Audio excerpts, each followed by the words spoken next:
Hey everybody, we're back. Feels good to be back. Just coming down from Vegas and I'm gonna get my commentary videos done here. And I'm super excited about this one. This match was a ton of fun to play. Some of you may have already seen the archive of the live stream. I know the live stream itself was a little choppy, maybe more than a little choppy. But we've got high quality video from both angles. So I have my camera, the side view, and then the overhead, which Drew shot and graciously provided for us here today. So he just narrowly gets me in the lag. So he'll have the choice, and he chose to break. I chose 8-ball for the game.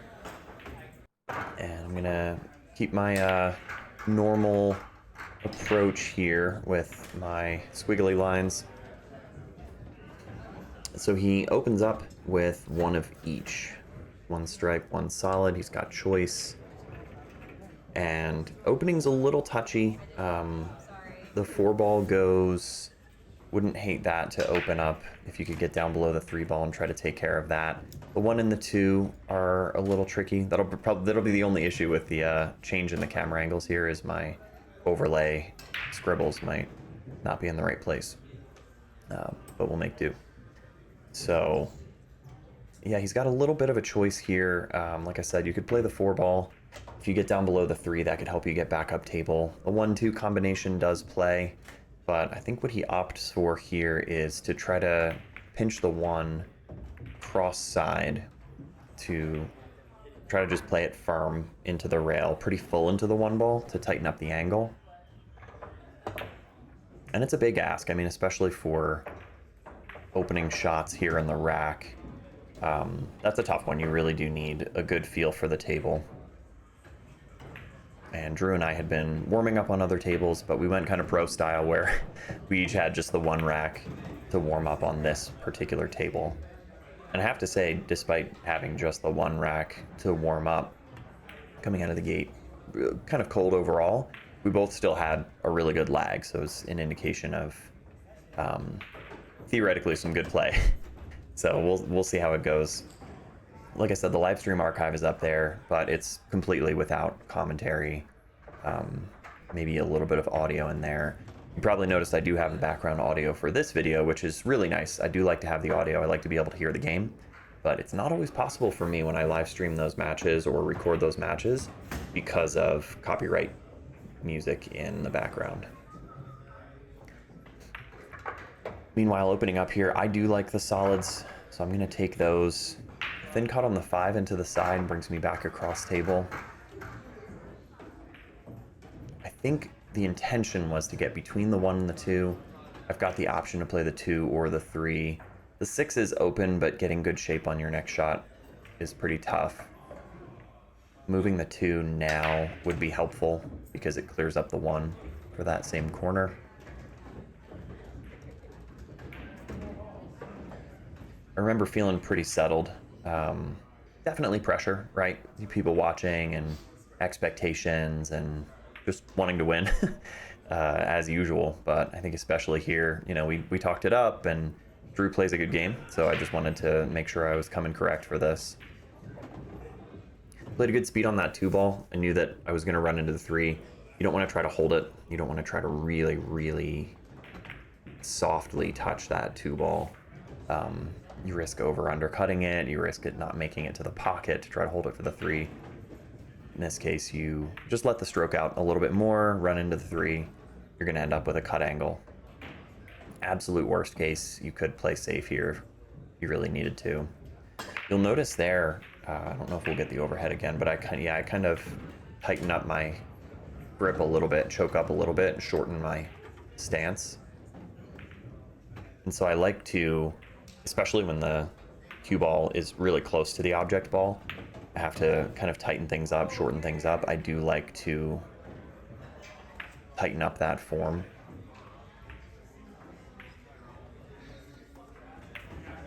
We didn't get on the 4-ball. We're not far enough below the 1-ball to cut it in the side. I do have the similar kind of cross-side bank on the 1-ball. Mine's certainly much easier than what Drew had to deal with. But in my case, I do want to try to hold the cue ball. So I played it clean. Let the cue ball drift a little bit. I don't want to get so focused on holding it that I end up missing the shot. And we've got a bit of a tester here, so there's my window for the 4. So kind of anywhere through here should be fine. We've got Ron crouching under the camera over on the side. We've got to play a good hit on this 2-ball and come back around. This could be okay. Helpful little nudge off the 10 to bring us a little bit farther down table. And we've got the cut angle on the 4. The tricky part is we're not high enough up on the 4-ball because of where the 14 is. We're not high enough on the 4-ball to get below the 8 to play short side on the 8. We are pretty much guaranteed to come off the 4 and run into the 8 here. So the play is to nudge into the 8-ball, knowing that the 8-ball is going to come off the rail and back out. Cue ball is going to do kind of the same thing. And it went out far enough that we have a clean line on the 8 past the 14. And luckily, I mean, this is a bit of a roll. We did not end up having to shoot over the 12. So a very comfortable, pretty straight in shot here. You just got to stay still. Yeah, that's unfortunate. That would have been a really nice out. Just kind of jabbed at it. I don't think it was as smooth as it could have been. And I think even if you miss in the same way that I did, where I kind of came into the long rail, if you hit that with a smooth stroke, the ball's still going to roll in. If you jab at it, if it's a little punchier, the ball has a tendency to jaw in the pocket like it did. Now here's another roll. So definitely caught a roll here. We leave Drew in a really, really bad spot. 8 balls hanging in a pocket. It's easy to hit that ball or kick it in from lots of places. He's got to try to get safe, which would involve coming thin off the 11 and sending me down table. You don't really want to play off the 10. It doesn't really send you anywhere. Playing thin off the 10 this way could work, but it's kind of hard to judge. He doesn't want to be anywhere up here, right? That's not safe.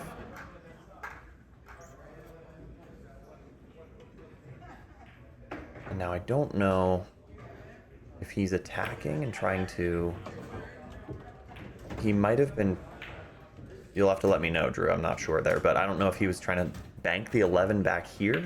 Just with the speed of the stroke, it doesn't seem like he was trying to get safe. Incidentally, it was a double hit and scratched, so definitely a foul either way. But comfortable opening. Would have liked to have gotten out. had a good look at that 8 ball.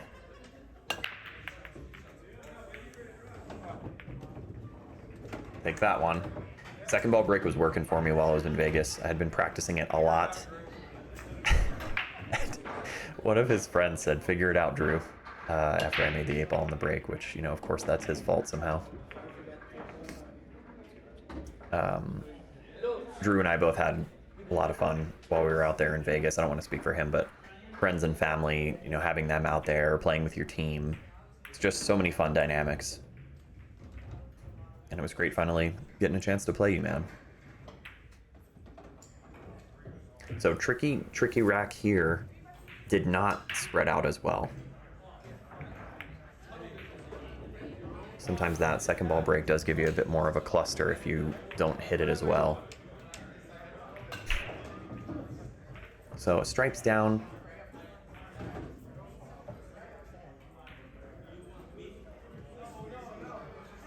I like the 11 ball to open up here. I think the 15 goes in the side past the 10. You don't really want to hold it off that 11 ball. 15 doesn't go over here, but if you were down here, the 15 could go in. I think the tricky part would be trying to get the 14 out of there. And that's what I'm looking at right now. If I have this kind of line on the 12, we can come into the 8 and the 14 to try to bust those up.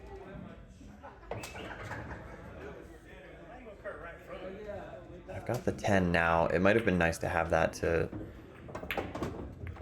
bail ourselves out. It's hard to get a good breakout angle off that 10 ball. Tried for it.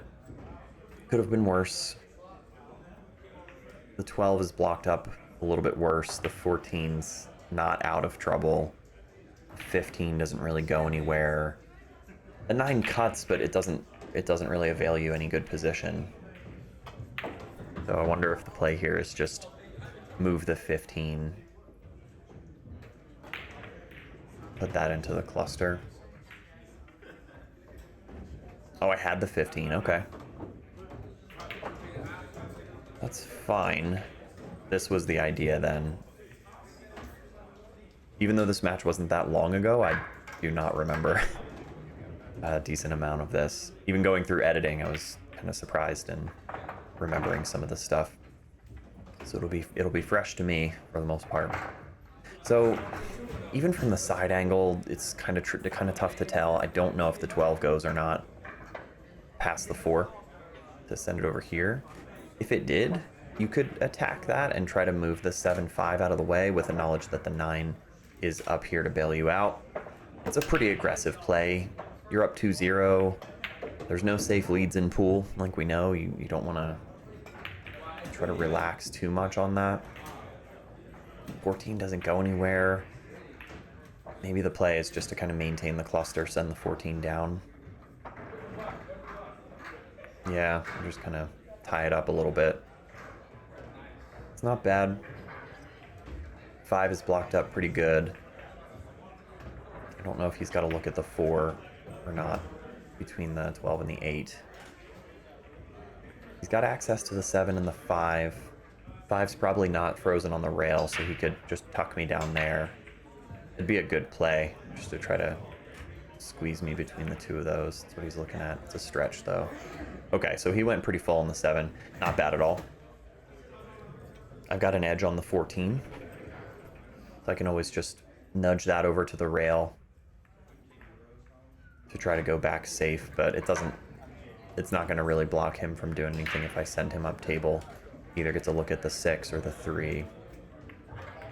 I'm looking at the 9. I don't think I have it straight in. I'm going to have to swerve onto this like a mini masse.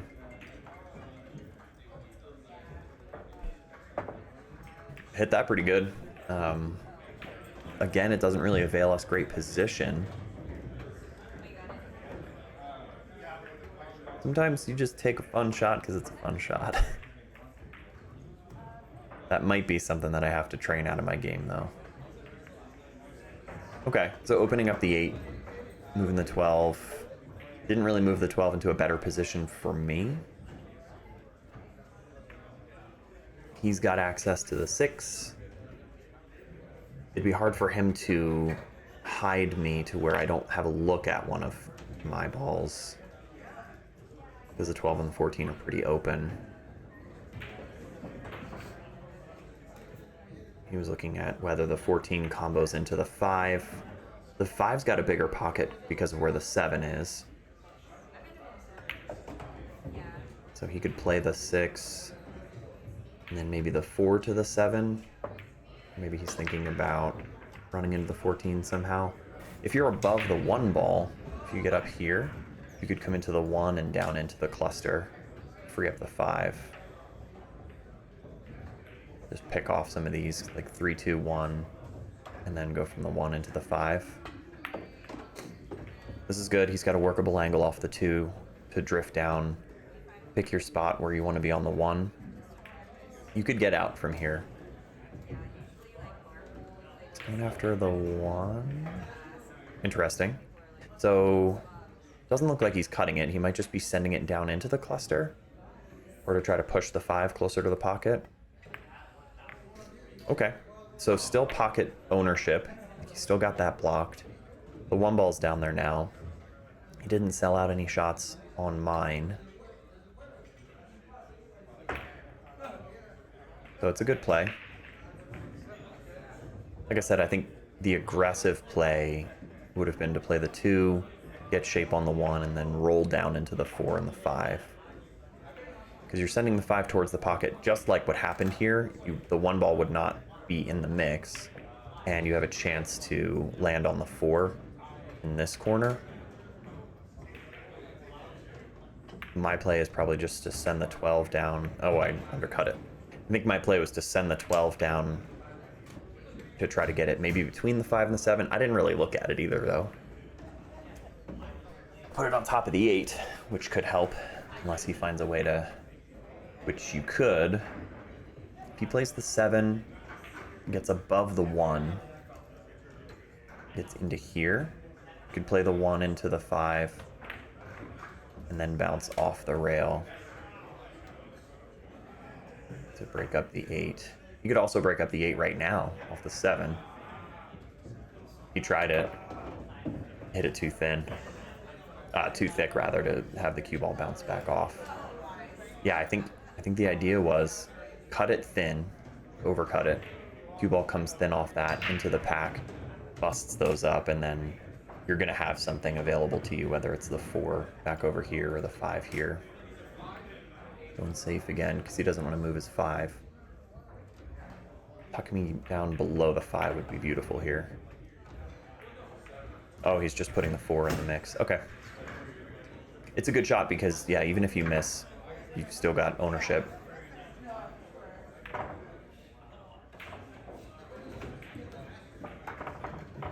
Tricky. 14 cuts to the far corner, but not from where I am. And you'd be putting a lot of energy into the cue ball. You could back up the 14 to try to put it up on top of the 1 and the 8. You don't really want to... I guess you can trust your speed and come down into the 12 or come back up into the 14. Yeah, I just go into the 14 thin. Leave it clustered. Didn't block anything though. I don't think it put the 14 or the 8 in the way of the 1 rolling down table. He'll eventually have to deal with the 2. See if he tries to make it now. Nope. Just moving it. And I'm going to have to continue to make good hits. I don't want to give up ball in hand. If I do, we'll be able to really easily come off the 4 and break these up.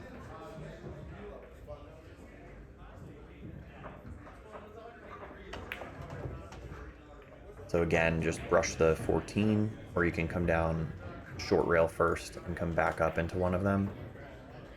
It's pretty good. Puts the 14 basically back to where it was.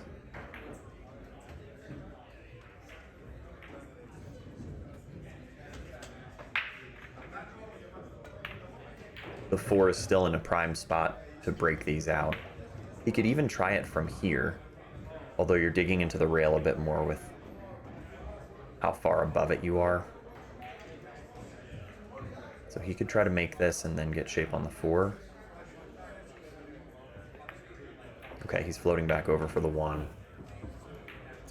And it's getting close to do or die times. It might be the case that if he hits the 1 into the cluster, the 5, we know the 5's going into the rail just based on this angle from the 12 to the 5. But the 4 ball's back here, and the 5 ball could go into the rail, off the 4, and into the pocket, which would open things up for him. Okay, so it ended up being a combination on the 4, which also works. Sometimes you just got to go for it. Worked out great. You caught a roll with where things laid up, but worked out really well. Touch of check inside to come back straight across for the 1. Yeah, that's the way to play it, back and forth. Those are easy to underhit. Sort of end up short side on the 1 and get frustrated. Been there. But he's got it now, just stay still.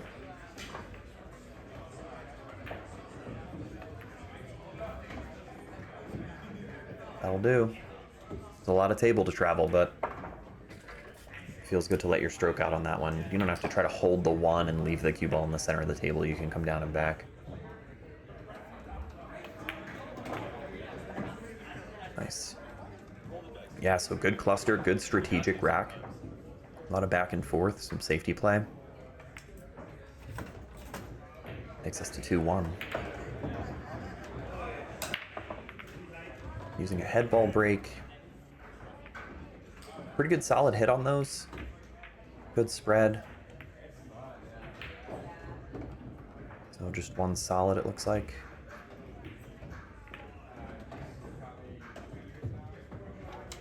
Two balls in a bad spot. The 7's not in a great spot because the 13 blocks it from its natural pocket. The 4-6 is fine. That combination could go.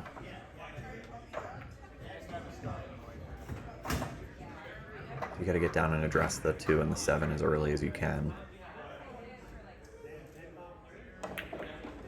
That's what he's trying to do. Get down in there.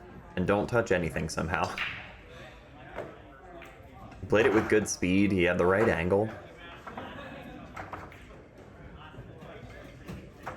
So he does get behind the 7 at least, which you've got to play it now.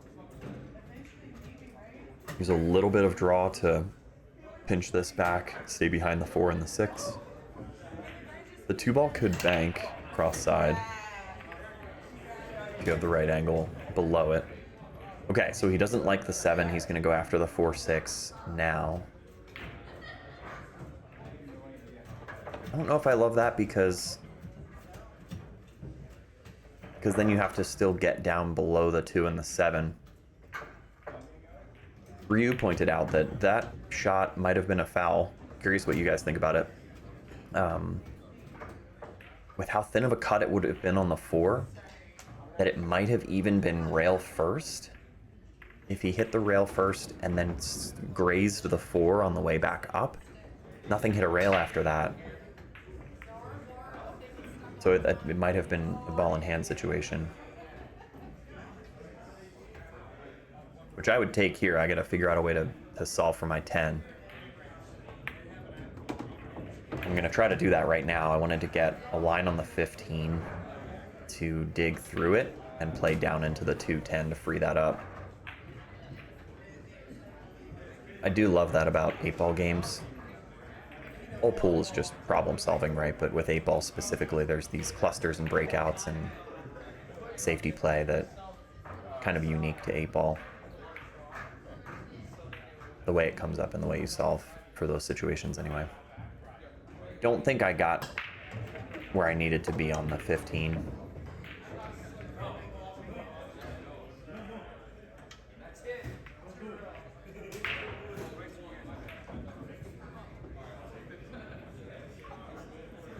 Okay, so I'm gonna try to get back on the 15 here, low outside. Gonna curl back around, under hit this one. Don't get on the 8. Flat. That's no fun. Yeah, the idea was to come off the 11 to get down table or anywhere in here really, so that you have that option to come off the 15 into the cluster, under hit it. And from here, back cut the 9 to try to get that in the mix.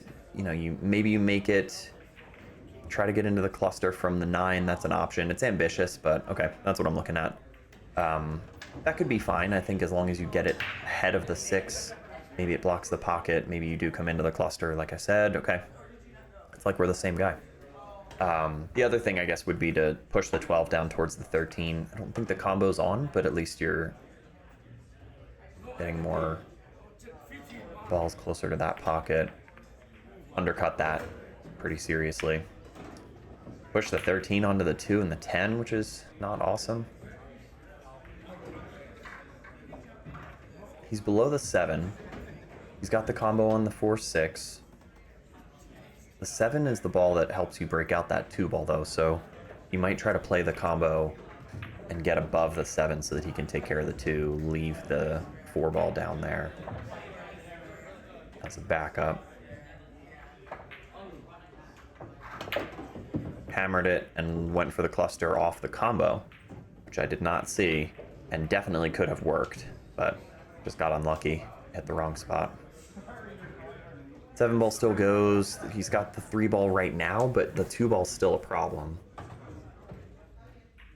And the hard part is you commit to breaking out that 2 ball. You gotta feel like you can commit to getting out because you're opening it up for your opponent as well. Risky scratch angle. It's one of those like 0 angle scratches.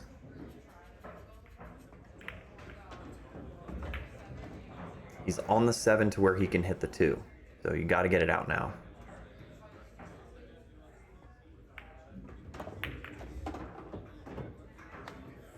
Kind of pulled back off it a little bit. I think I might have rolled into it. Kind of like a center cue ball. He went a little low on it. Hard to judge. He's got a good look at the 4. The 2 ball goes in the side, so he'll just pinch back off the 4. Oh, jabbed it a little bit. And as a result, he got way more out of the cue ball than he needed. We are on top of the 2. The 10-13 combo is on. You could back cut the 15, but that's gross. I don't think we like that. Yeah, you just play the combo from here, bear down to make the combo. The 9 ball's there. I remember this one feeling a little tricky. It doesn't look that bad on the video, but I remember it feeling kind of weird. There's more space between them than I thought or something. Yeah, you missed that one. That's tough. Combos are tough. You know, you really can't relax on them. But that one's appeared very makeable. I'm not sure what that lingering doubt, yeah, what caused that when I was at the table, but missed that one. You're probably gonna lose this game, man. The 4 ball goes past the 10.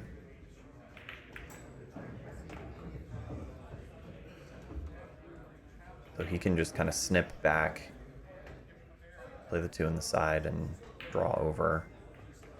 Oh, he had it clean. Okay, cool. It's a good way to play it. You don't need to mess with a snip draw or pulling back over or anything. A little bit of a tester here, long on the 4 ball. I think just stay still. You could accept a stop shot just to guarantee yourself a clean hit on the 4. Drawing back a little bit would be nice if you're feeling your stroke, just to get better shape on the 8. Cool, he hit that really good.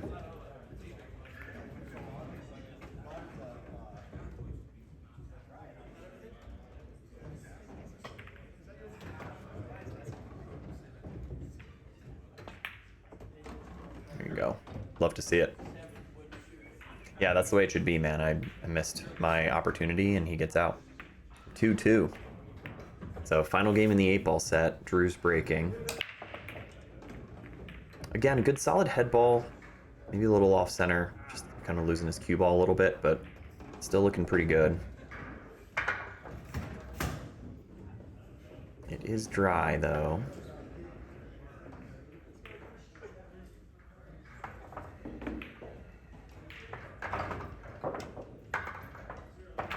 So, 2 balls hanging in the side blocks the 10. 1 ball blocks some options for the 14. 7 goes past the 13. There's a few things here shouting solids at me.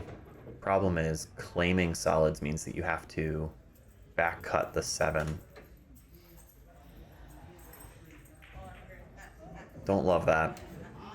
Sometimes you are going to be forced to claim something based on what's available. Oftentimes you're going to be forced to claim based on what's available, so we're just going to commit to the stripes here. Thank you, 13 ball. Making it a bigger pocket.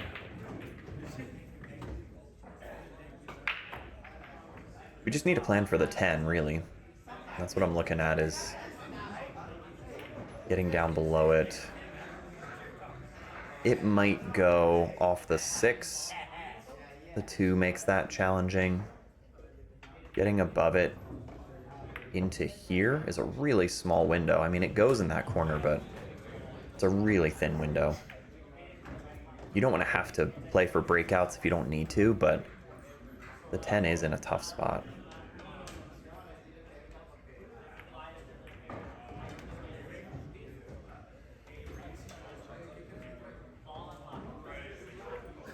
So we're gonna just kind of float off the 13 here. I think we're just gonna try to get close to center table, shape the 9 or the 12.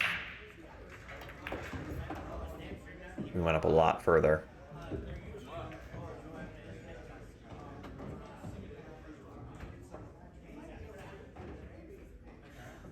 Sometimes the strategy too is if you can't get out, don't try, right? Like there's no need to move a bunch of stuff out of his way.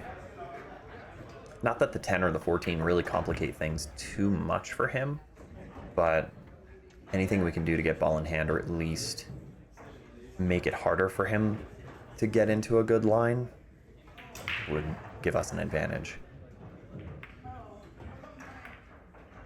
I think the idea was to play off the 13, get up towards the 9 and the 12 to be able to play safe. The nudge on the 9 did not work out great because I can't really stick him behind anything. Yeah, here's a good look at it, because even if you play into the 9, you're probably going to give him a look at the 1. That might be your best option, though, at least create some distance, free up the 9 ball. Yeah, I think that's what we're doing. Bit of a stretch, though, hard to control. Oh, okay, I remember what I tried to do here. The idea was to leave him on the 12, so that if he shoots at the 1, he's over a ball, and try to get the 9 to come down table, either making it, which would have been okay, I guess. I don't know if I really wanted to make it, or just leave it down close to that corner pocket. So he is over the 12. He's got to look at the 6. Maybe not. Maybe the 5's in the way. Yeah, I don't think he can play the 6-2 clean. Just don't play us, please. Somebody was hitting us up for money games. Very, very persistent railbird there. Yeah, this is touchy. I mean, you can shoot at this 1 ball, but coming over the 12 really complicates it. It's hard to tell how much of the 6 he has access to if he could play that combo. But even if he does, you're playing shape for what, the 6 off the 2? He's going to commit to the 1, which is ambitious, but I mean, it could work out great. Makes this, he gets shape on the 4 or the 7. Okay, he plays it with the right speed. Nice clean hit. He's got shape on the 7. He's jumping right into this, so he's got an idea of where he wants to end up.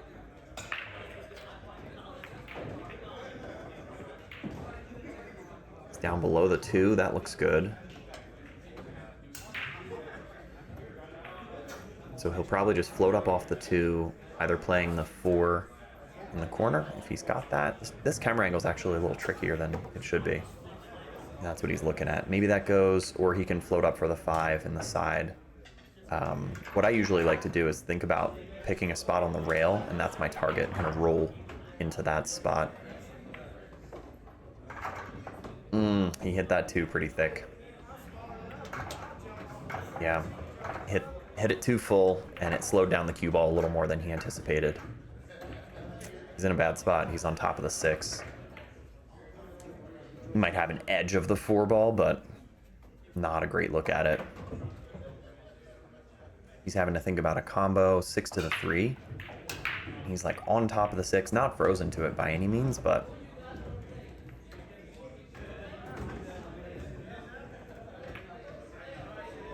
yeah, it's close. This is that controversial Sky Woodward shot that everybody's talking about. According to Dr. Dave, it's a foul. I think if you graze off the edge of it, you're never going to foul shooting the way that he was just aiming it. But what does that get you? I mean, it doesn't get you much. I think he's going to commit to the combo. But it's close, so I call for hit watch on this one.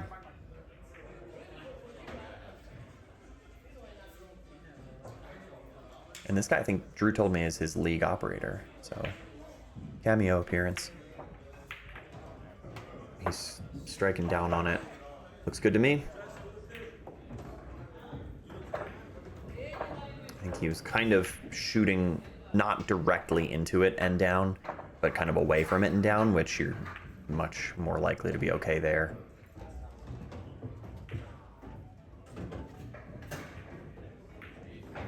So he didn't sell out anything super easy. We've got the 10 ball. That's me stepping on the tripod for Drew's camera. We've got the 10 ball, so I think stay still, stay down, and float for the 9. Oh, we missed that. Bummer. That's the play, though. You get on the 9, 14 in the side, 12 in the corner. Maybe 11's the key ball. I think that was the play. Here, here, here for the 14, here for the 12. Maybe short side on the 11, something like that. Had the option. Window was open.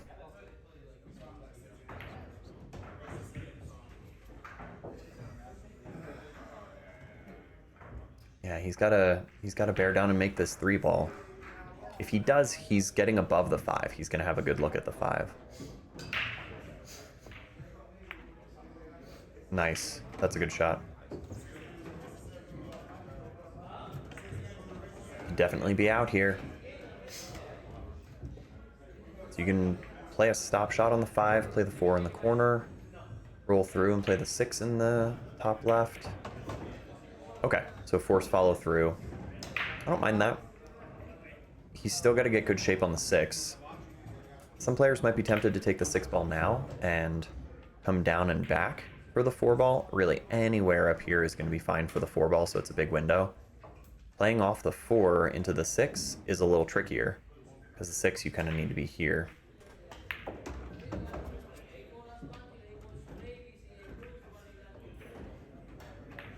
Yeah. So this could work, but you need good speed. Make sure your cut angle on the 6 is accurate.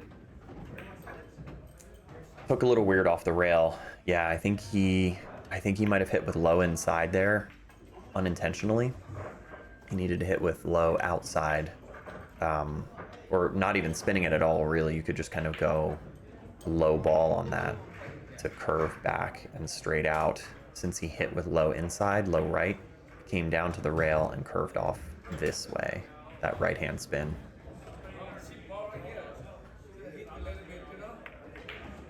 Tough one here, so he's got to back cut the 4. It goes, based on the way he's lining it up, this ball goes, but he also has to track the cue ball back down table to shape the 8.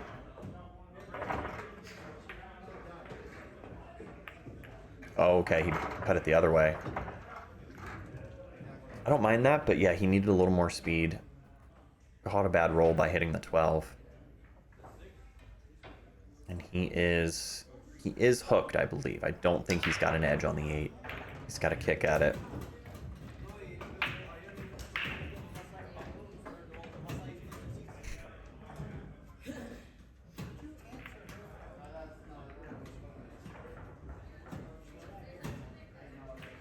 It's a tough spot. I mean, you might as well call it. This can certainly be kicked in, but you just got to make a good hit and either make the ball or make sure something gets to a rail.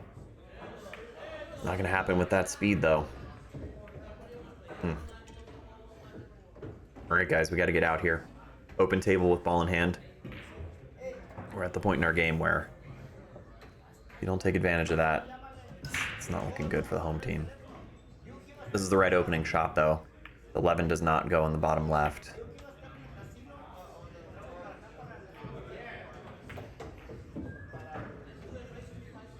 Roll through this and shape the 12 in the bottom side here. That's good. Good speed.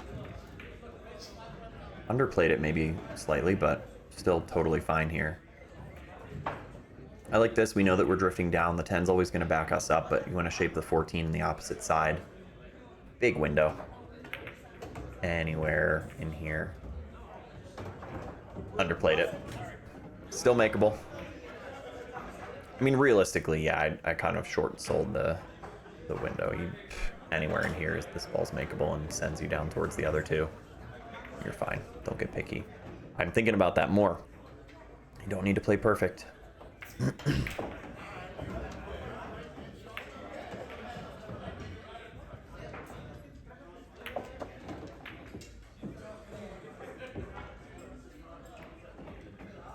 Just glide off this guy, off the long rail, back up for the 8.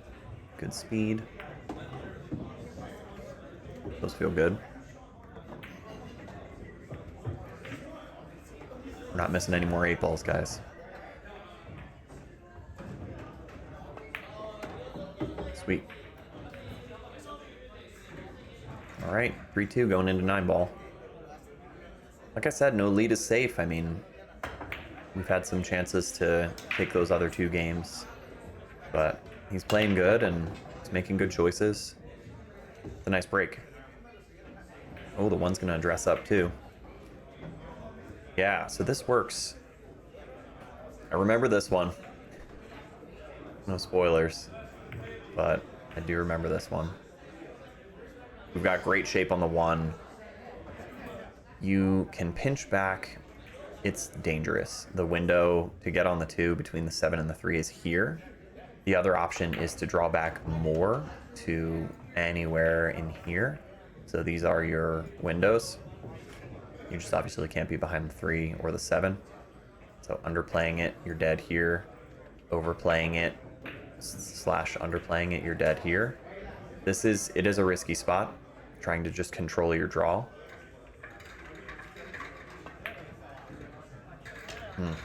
So I tried to control too much, not just the angle the cue ball was coming off, which would have been nice. I mean, to play it into here to get on that side of the 7 and the 3 would have been great. Speed was okay, the amount of draw was okay, but because we were controlling for those other things, we forgot to make the ball.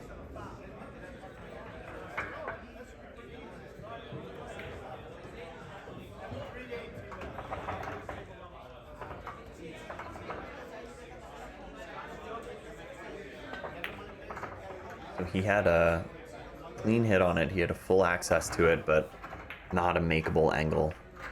And this is where Drew starts to show us that he's been working on his safety game. And the 9-ball set's really interesting in this match. So you could kick at this. It's not a terrible kick.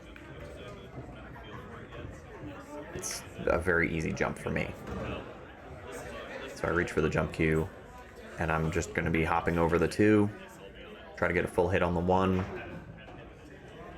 It'd be nice to hit the 1 and, you know, get safe, get behind the 6 or something like that, but I am not at that point. I don't know how to think about that kind of thing yet, so I just want to make a good hit on the 1. I am able to think about which side of the 1 I want to hit and sending it, you know, in a particular direction.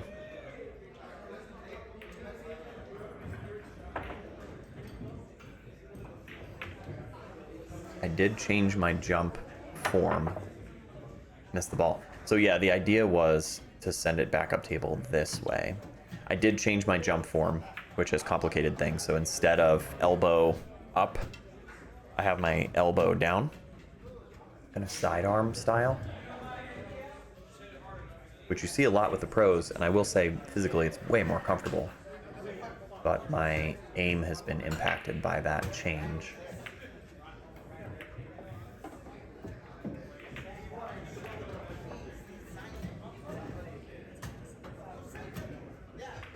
So he gets good shape on the 3. It's gonna look pretty sweet for him.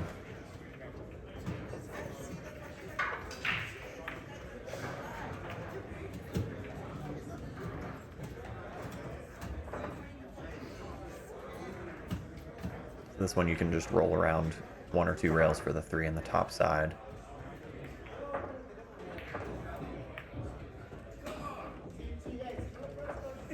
Line was good. Underplayed it a little bit, but he's still okay. You'd really want to be down here to play the 3 straight in. And then you can roll through the 4 ball here.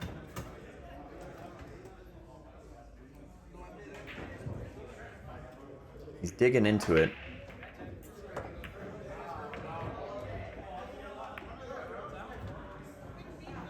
So that works. He's got a good look at the 4, and the line takes him towards the 6. It's a chance we don't get back to the table this rack. Gave him ball in hand on pretty open layout, but this is the key shot here. Get a good line on the 6. Oh. Maybe misjudged it, or changed his mind at the last minute. He had a little shake of the head, so something went wrong. Might have been just as simple as thinking too much about the shape and missed the ball like I did. Not a super easy spot. The 4 cuts in the corner.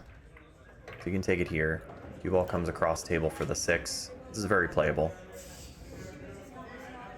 Oh, I'm trying to come back around. Maybe the scratch is on.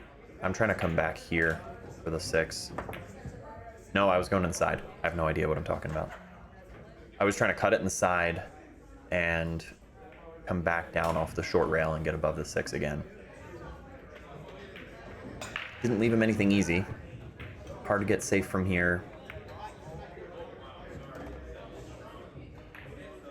Try to cut this in, but it's thin. The cue ball's gonna get turned loose. But if you make it, you're almost guaranteed to get a look at the 6. You can see him trying to cut this in.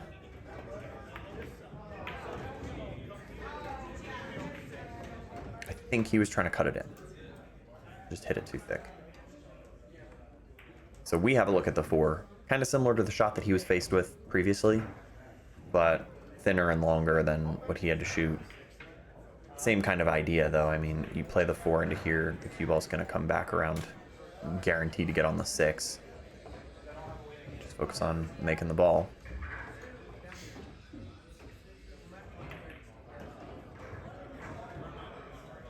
It was nice to be set up in the corner of the room. Did not have any foot traffic coming through. So not a lot of interruptions, luckily. Did have this interruption though, which kind of broke my flow. Missed it the same way he did. But look, I got shape.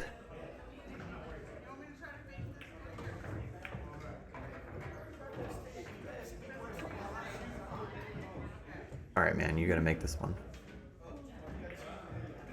Who wants it?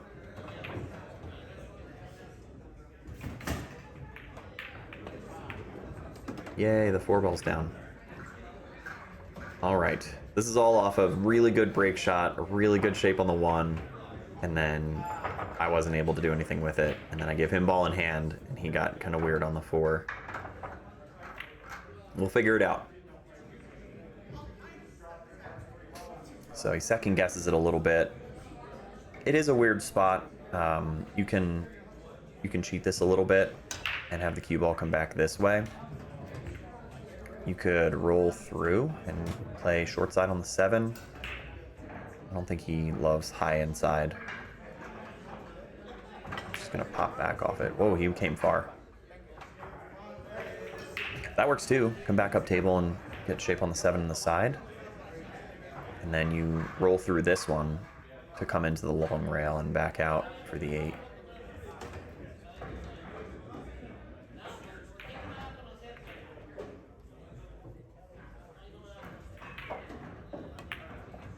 Nice. It's a good shot. Time to clutch up.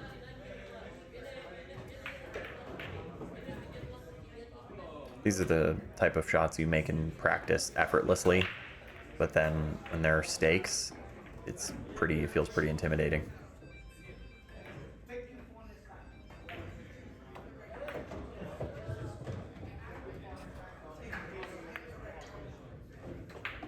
Okay, kind of pinched it back. Sweet. Ties it up. Good finish.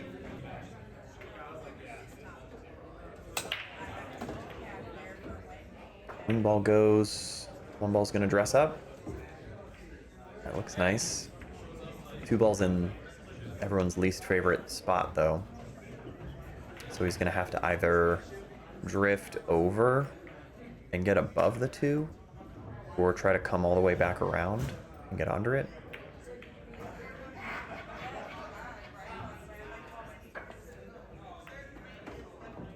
He's trying to get around it. But look at us safe now.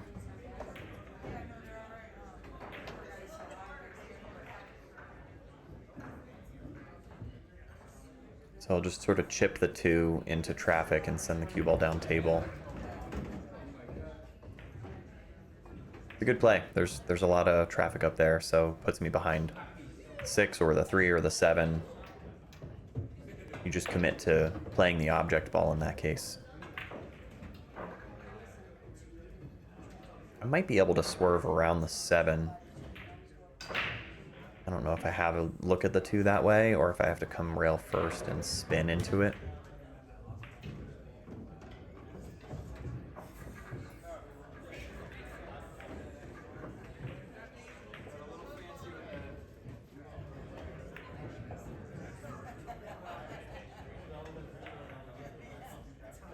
So I'm using my kick system here.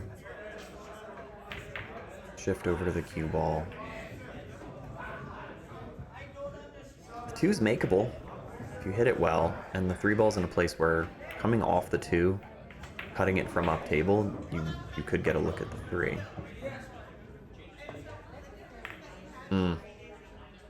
Didn't miss it by much, slightly misjudged it. But 2 racks of 9 ball in a row, we're giving up ball in hand.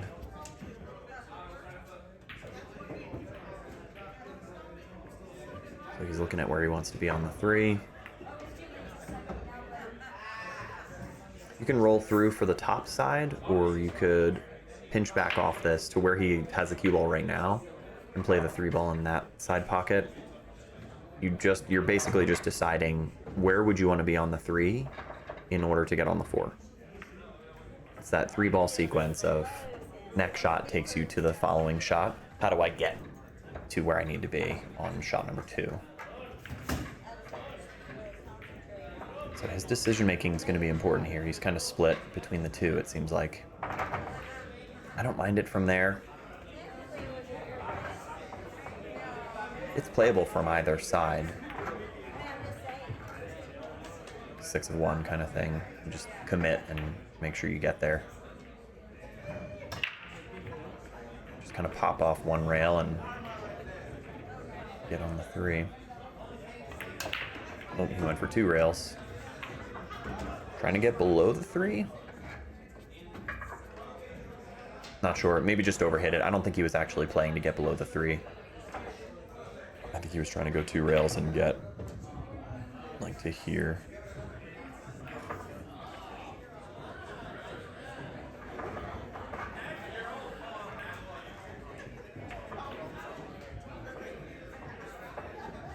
Getting safe again. So he's trying to hide the 3 ball behind the 6 and the 8, but it leaked out. Good opportunity. So with this 3 ball, a couple ways you can go with it. You could go high inside, come back around this way. It's dangerous because the 9 ball's in the way, but if you think about overplaying it, you're going to end up down here. You should be fine. You can also go low outside and come back around this way. It's still a big stroke.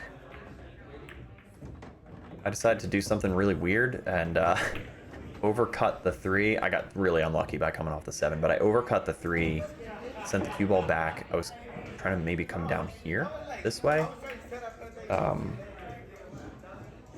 Made the ball, but I made it so thin that it sent it towards the 7 instead of coming past the 7 to here. Had a pretty big target on this rail to bounce off and come down for the 4. So we'll give him ball in hand twice this rack, actually. See how many times we can do it. Gotta stop that. This is the key shot, really. And it's not even too testy, just kind of natural shape off the 6. Yep, you're fine.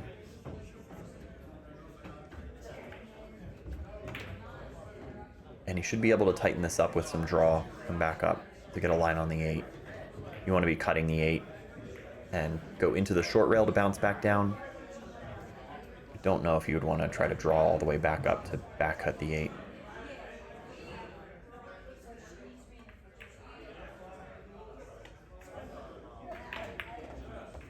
Okay, he decided to kind of stun off it. And that's always fine. Don't need to complicate it. If you're comfortable with this cut shot on the 8, just take it from there.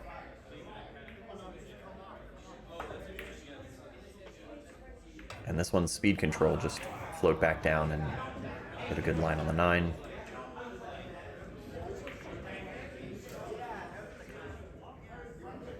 Good cut, good speed. Nicely played.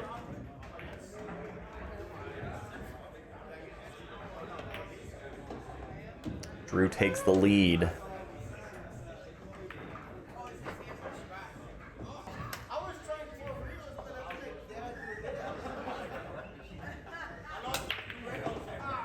One ball goes straight in. One ball tracks towards the side. Oh, unlucky kiss off the 7. The one ball was looking really good.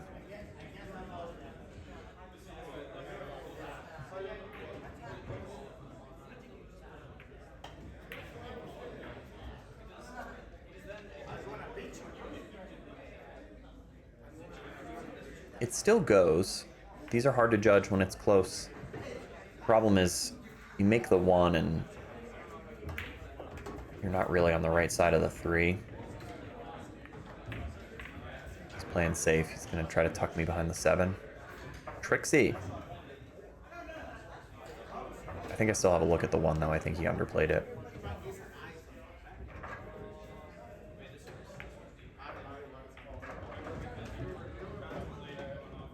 Gonna find out here in a second.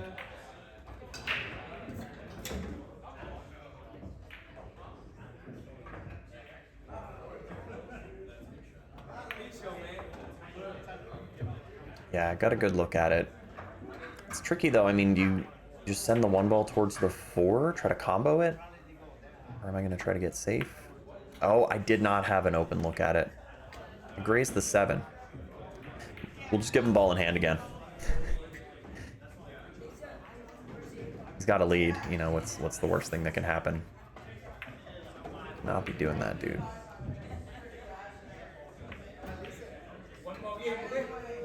And the pocket's freed up to move the 4 ball.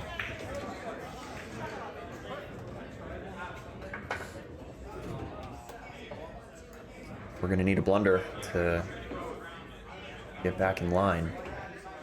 He is on the wrong side of the 3, but he can still kind of pop it over. Really, when you play that 1 ball, you want to kind of leave the cue ball on the back side of the 3 so that when you cut the 3, it sends you towards the 4. He can probably still manipulate this over, though. Yeah, that's what I mean. You kind of punch it over. You're cutting the 3 to this side of the pocket, and that creates a little bit of an angle to where the cue ball drifts across table. It's a good shot. You got to know how to do that. Pretty natural shape on the 5. You can spin it with inside. You can also just come straight off the 4 to come back up table, a touch of outside, right-hand spin, to come towards the 5. But yeah, he tried to go inside, so now he's faced with a bank shot where he can play me safe again, which is a good way to play. Win games that way.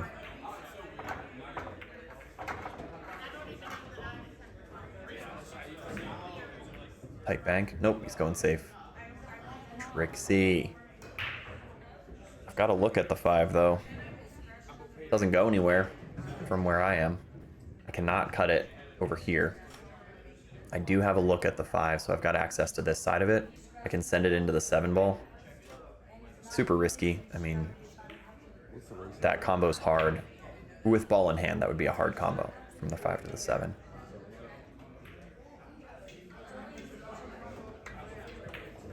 Might be a case where you make a good hit on the 5, do not scratch, and try to make something happen. It is 9 ball after all.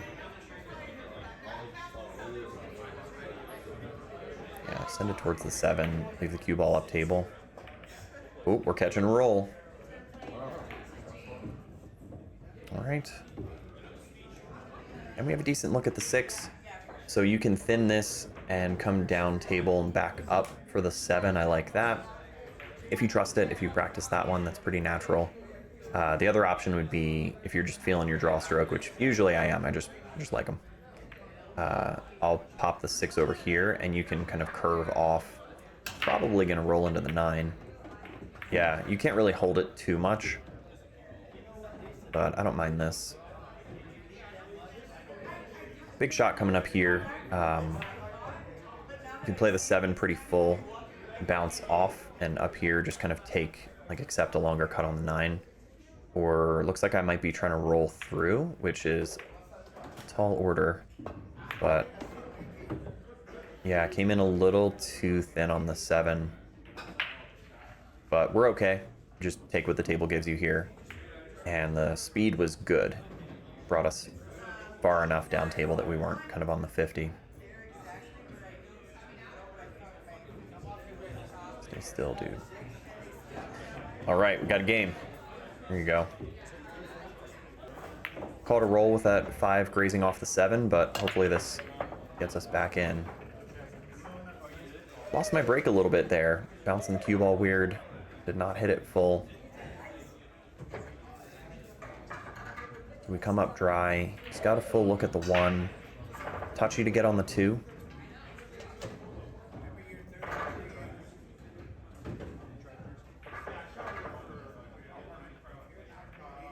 Might be a case where you just focus on making the 1 ball. You know you're going to have a shot on the 2 ball, whether you're playing safe or playing the combo into the 4. Oh, he tried to get a bunch out of that. I think he tried to draw down below the 2.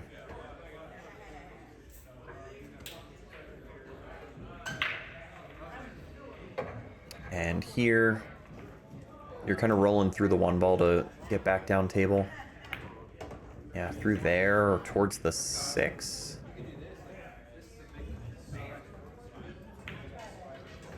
So you can go inside, right spin, and come around. Risky. You can kind of go low outside and try to warp it back off. Trying to run through it. Which is nice. Definitely sends us towards the 2. Clearly, full hit on the 2 ball. But not a great spot for the 2. to be on for the 2, I mean. We're gonna be looking at a safe. I do like to play these if I'm feeling good, and I was that night. I was feeling pretty good despite not getting great results. If I'm feeling good, I will. I think that's what I do here. I think I play really thin off the 2 and just tuck them in behind the 3. And these are important to practice, guys. If you don't try these at home, I would recommend it because they come up a lot. And you get pretty good results from that. And the window, a little tap from Drew there just to appreciate it. But this is a decently large position window to drift the cue ball over there. And you can see your target when you're shooting at it, right? You can tell yourself, like, I want to shoot into the rail right here and come back out. That makes it easier to land in that spot. He's got a challenging kick. This is long table. 2 balls just out in the middle of it. And if you make a hit, you got to make sure something goes to a rail, so he's got to give it a bit of pace. Good pace. Caught it. Got a piece of it. It's a good hit. So I have a look at the 2. I can draw over. You could play short side on this, I guess. You could just kind of roll down and take the 3 in the bottom left corner, which is going to take you towards the 4. You just have to accept a bit more of a shot on the 3.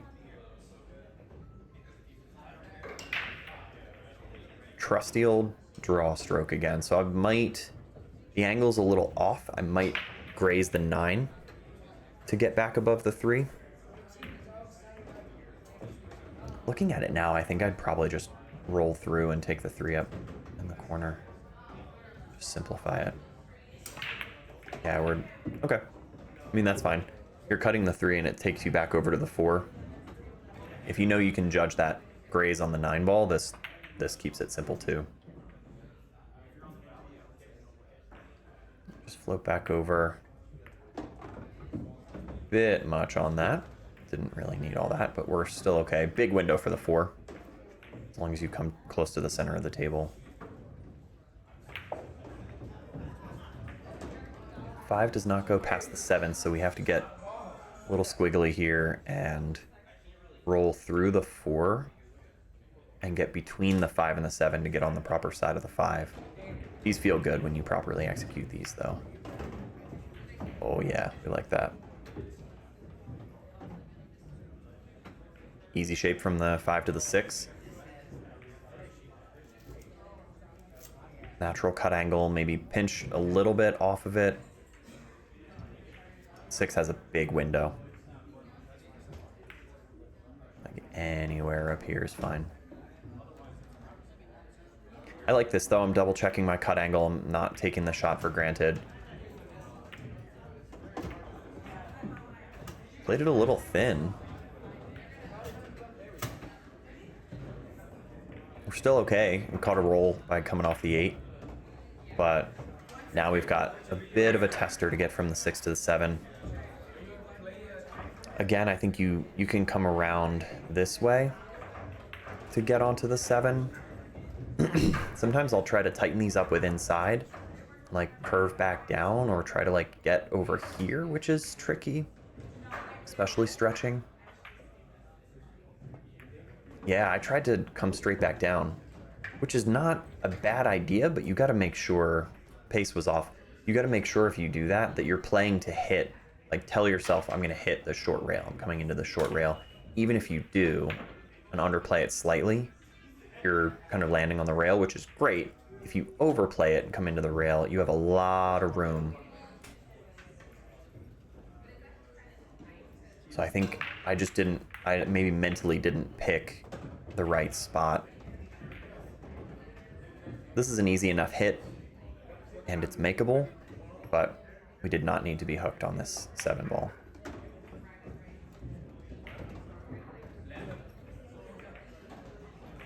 I'm starting to try to not just go for a center ball hit, but to adjust the angle so that I'm cutting it. That one was still kind of close to center. Leaked out. It would have been great to get behind the 9 to put him safe, but he's still got a tester. I mean, the 7's not an easy shot, and he'll have to come out and back unless he tries to roll this in, which most people won't. He can just shoot at this and come out and back for the 8.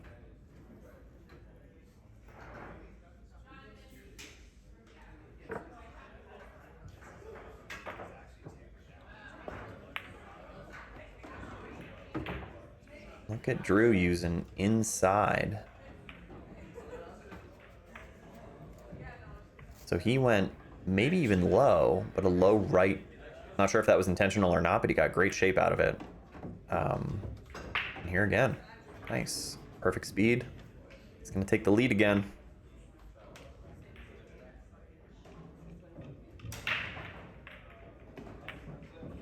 Well played. Yeah, good clutch shot on the 7.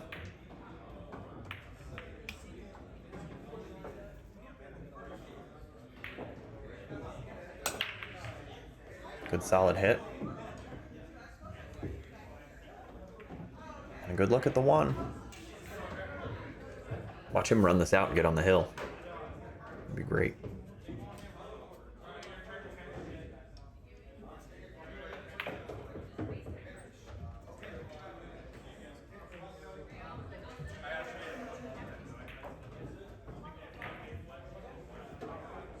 These can be a little touchy though if you're not comfortable just kind of floating down. He's got options. He could come all the way down and play the 2 in the top left. Oh, played into the 5. He's not gonna love that.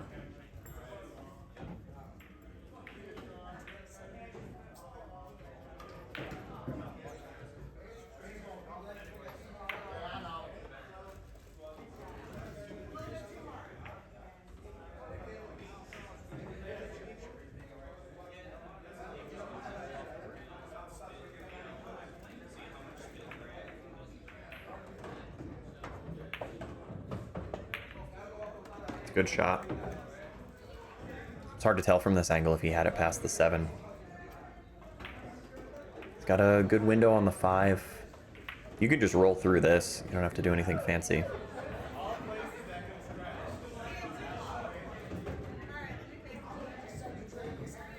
Yeah, no need to complicate that.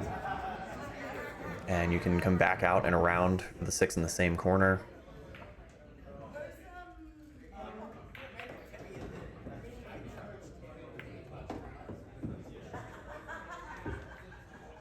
looking good. You want to be on the outside of the 7 so it takes you towards the 8.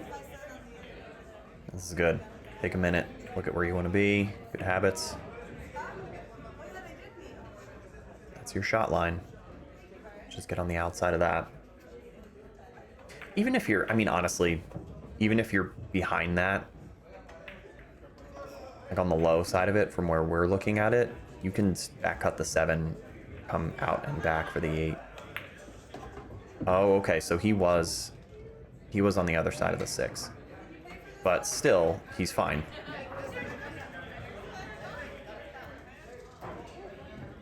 I think he turned his head there, look of disgust, because he was trying to cheat it the other way. But I think he's still fine. He can float back over. No way! Oh, gross. He got knuckled, too. So... oh, that's tough. I'm going to pause it quick. Second time in this match that happened, and I don't... especially this time, I know it was not intentional to come back up here. At least not that far. But it's hitting that cut shot, kind of a back cut, but with low inside. So he hit it with low left, and it came off the rail. I'm pointing, like you guys can see what I'm pointing at, but you know, 7's here, comes off the rail, and when it hits this rail, the spin carries just a little bit. He didn't have a ton of spin, but it carried him right, you know, well, kind of, he came into the rail like this. But I think just a low ball is what you want to do to cut that 7 and come back straight. You don't need to spin that one. Luckily, this is not a super hard kick, but unless you kick it and just push it onto the rail, which requires not only good kick angle, but perfect speed. Unless you just tap it onto the rail, you're going to give up a shot. Good kick. Yeah, that's the problem. I mean, you're pretty much always sending the 8 ball into a shootable position. But he was hitting it with a full ball, so it's, I mean, very well judged. And this one you just roll through. I like to get spicy on these and give like a little bit of inside to send me down table. But I also like to be weird and underhit it so that it's way too hard. This is a makeable ball, and we need to make this one so that we can tie it up and get back in this match.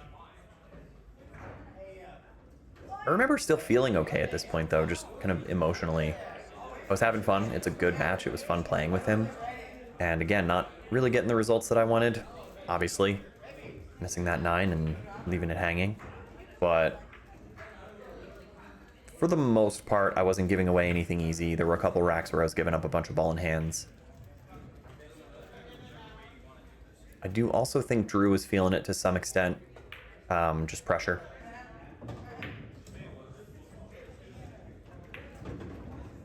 This shot is a 10 out of 10 for both of us, for sure.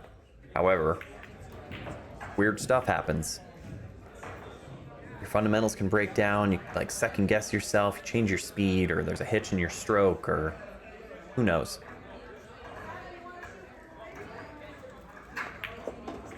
But yeah, it's a tough one, man. He should have been on the hill.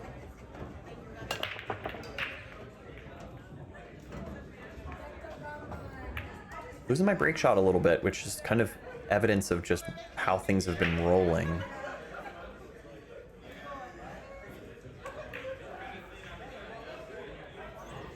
He's in prime position to get safe, which I think is what he's going to do. Just pop the 1 and put me behind the 4. Even using the 4 to kind of stop the cue ball. I think I have a look at the 1, though.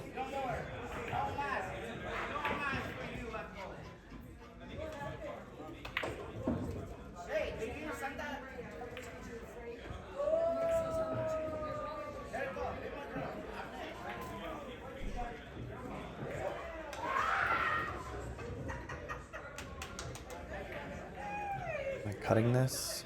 Send it towards the 2.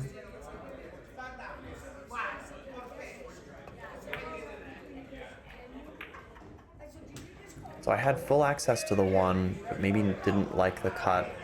I know position was tough. Two's sort of buried under the 9. He's got a cut on the 1. You can take this really thin.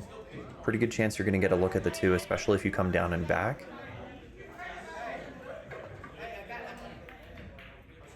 He's trying to get safe again, too. Put me behind the 8 and the 7. It's a good play. Good speed, good angle. It's these safes, guys. Blocking me up.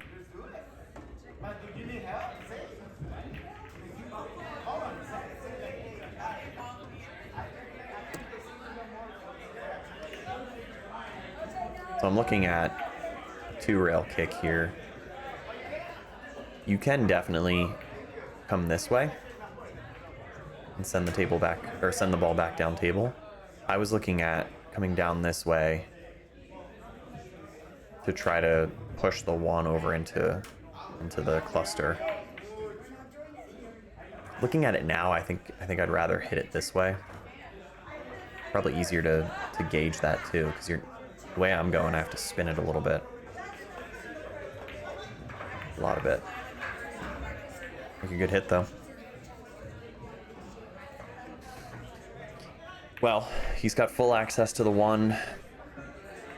He could try to cut it and send the cue ball down table. Yeah, I think he's lining that up. He could just put the 1 back up in the middle of the short rail. Now he's trying to cut it and get down there. Played right into the 2 ball, so that was well judged, but sacrificed shot making for the position. So I've got open access to the 1, and the 2 is open just a little bit more than it was.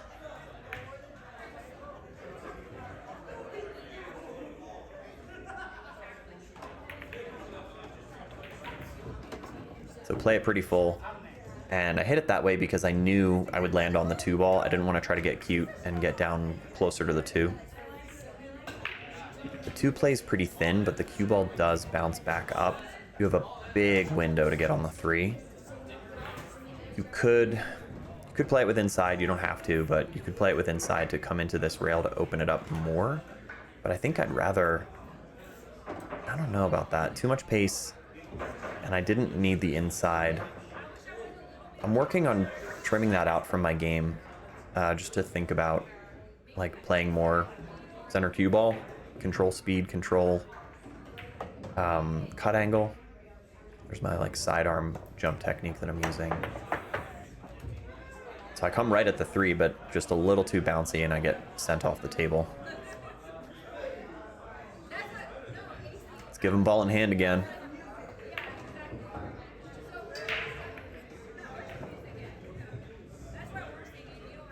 Seven's not in a great spot.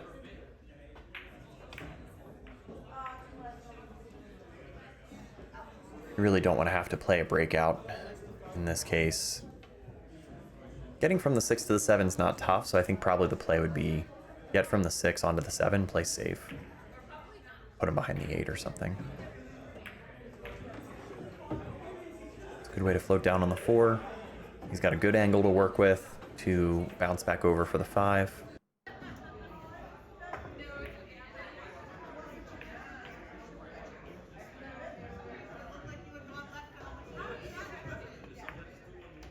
Nice. Get that clean.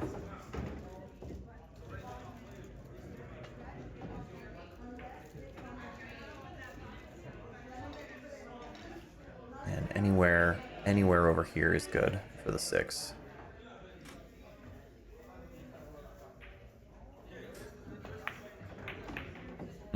He knew he hit it wrong. He hit it wrong. So he kind of dove into that like a high ball, or maybe even some inside.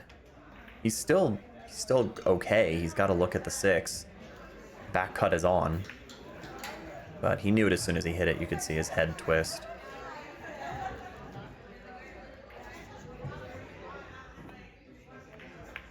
Oh, overcut it. Got to roll though. Didn't sell out the 6. So we're in an interesting spot. You can go thin off of this side of the 6 to play into the rail and send the cue ball back up table. It's pretty safe. Not a lot that can go wrong there. Sometimes what I like to do, and I think what I opt for here, play full into the 6 and come off this side and use the 9 to block. You gotta trust your speed on this one, though. We'll see how good I'm feeling. It's a float. I'm going full. It's not bad. It's not a bad result. If anything, underplayed it just slightly, or maybe the nudge on the 9 kept me from getting behind the 9, because he's got to look at the 6, but still, it's not bad. He might just try to put me back behind the 9 ball here. Oh, leaked out.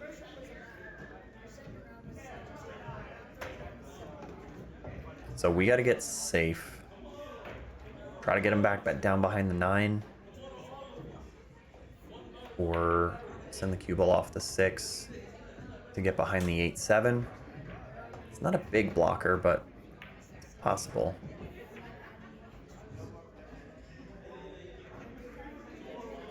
I might just send the 6 into them.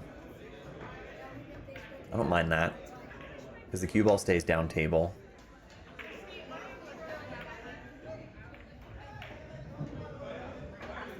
That could work. There's a chance you sell it out, though, right? I mean, there's a chance you underhit it and the 6 ball just lays up. It did nudge the 7 and 8 apart just slightly. He's got a reasonably easy rail first kick at the 6 ball.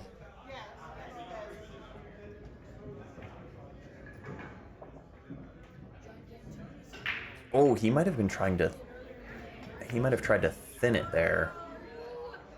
I thought for sure he'd go rail first, but yeah, he was trying to catch thin side of the 6. Missed it, not by much. Now we have to judge. 7 ball goes here, and the position window is small but bigger than trying to play for the side. I think you could play the 7 in the side here, but it's like you have to be on that line. Don't love that.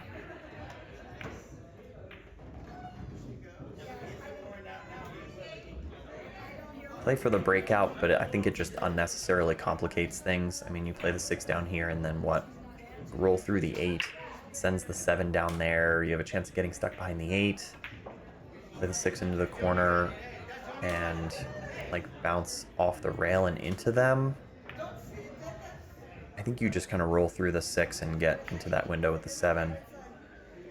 Overplayed it, but you still have a very makeable 7 ball. Yeah, because ideally you want to be on the top side of the 7.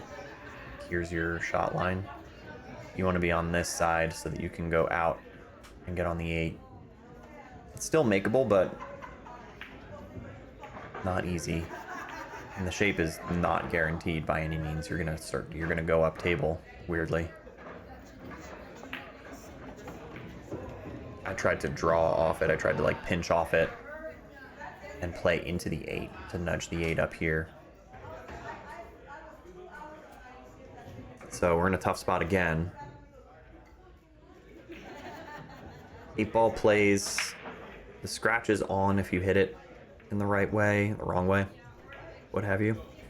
But I do like to play these. I'm usually pretty comfortable with these. I'll play the cut angle and go with kind of high inside so that it digs into this rail, comes out and down. You gotta put a pretty good clean stroke on it though. And we know the inside kind of throws the ball a little bit too. That's the stroke. Man, we did not miss it by much. Just hit the point. Pretty well played. It's an unfortunate miss, but not by much. Gave up a game here, though, basically.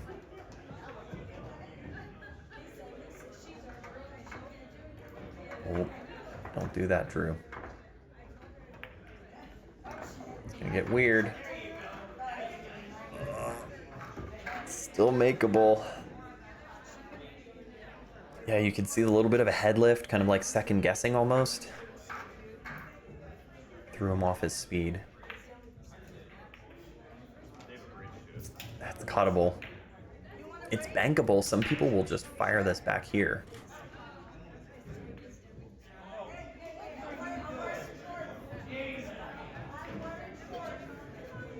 He's trying to get safe.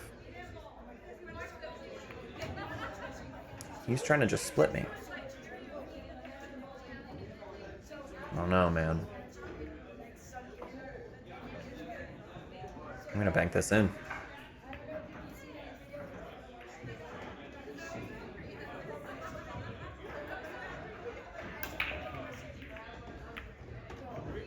Yeah.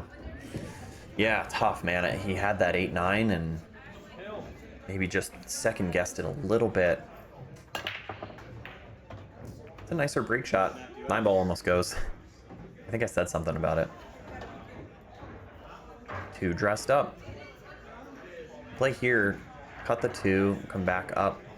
Good window for the 3. You do want to be below the 3, so it sends you towards the 4, but not a lot to worry about there. I remember this shot.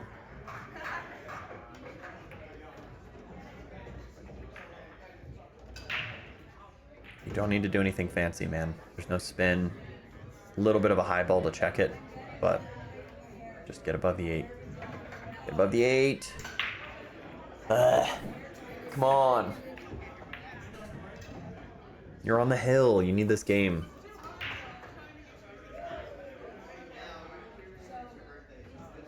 Well, it's a makeable hit.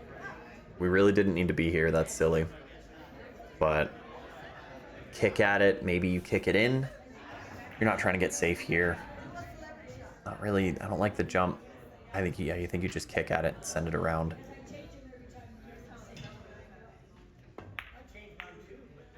A little thinner than we wanted. 4-ball almost goes. That would have been nice. Give him an open table. Hey, at least we didn't give him ball in hand in this one.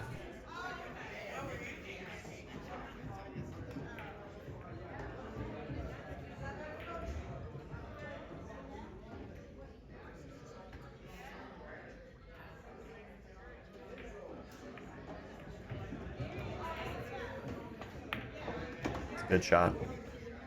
Played it nice and full into the 3. A little bit low. Snip it back, and he can punch off this to get a good angle on the 5. Draw back past the 6 is good too, just a straight line back.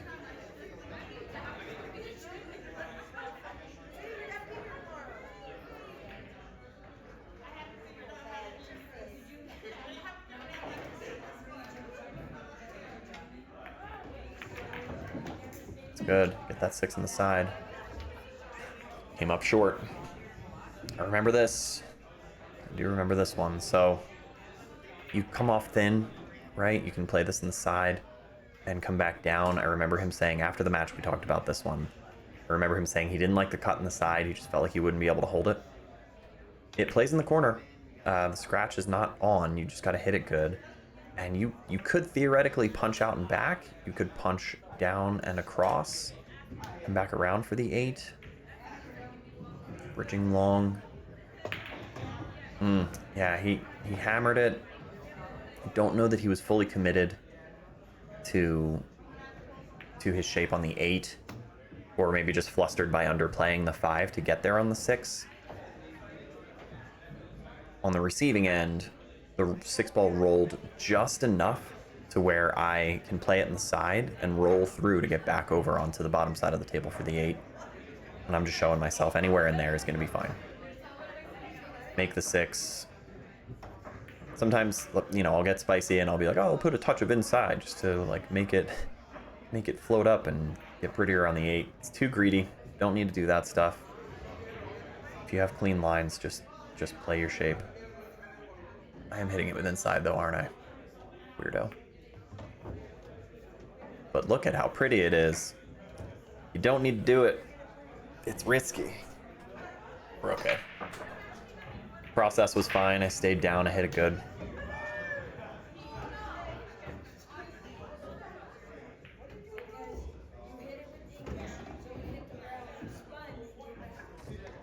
It's good, man. It's a good match. Just overall. I mean, good play from both of us. Awesome time playing you, Drew. And thanks to everybody for checking it out. Like I said, I had a blast. It was just a really good match. I think there's a lot of good stuff on both sides.